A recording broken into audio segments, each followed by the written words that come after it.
તો મહીસાગર જિલ્લાના લુણાવાડામાં town police inspector Vimal ગોરડા સામે ગંભીર આક્ષેપો સાથે લેખિત ફરિયાદ નોંધવામાં આવતા મામલો ચર્ચામાં આવ્યો છે। પીએન પંડ્યા કોલેજના પ્રોફેસર અને ગોવિંદ ગુરુ યુનિવર્સિટીના સરકારી સિન્ડિકેટ સભ્ય હર્ષ દવેએ જાહેરમાં માર મારવાનો આવ્યો હોવાના આક્ષેપ કર્યા। તો ફરિયાદમાં દારૂની બાતમી આપવાની શંકાના આધારે પોલીસ અધિકારી અને તેમના સાગરીતોએ હુમલો કર્યો હોવાનો દાવો કરવામાં આવ્યો છે।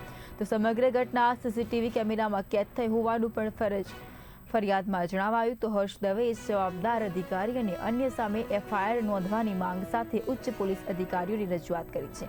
તો ઘટનાના પગલે લુણાવાડા મહિલા પોલીસ સ્ટેશનની બહાર બની હોવાનો પણ દાવો કરાયો। તો આ ઘટના લુણાવાડા મહિલા પોલીસ સ્ટેશન બહાર બની હોવાનો દાવો કરવામાં આવ્યો છે। તો જિલ્લા પોલીસે વડાએ જણાવ્યું કે મેડિકલ સર્ટિફિકેટ અને સીસીટીવી સહિતના પુરાવાના આધારે સમગ્ર ઘટનાની તપાસ કરીને સત્યતા બહાર લાવવામાં આવશે। તો હાલ મામલે તપાસની કાર્યવાહી હાથ ધરાઈ છે।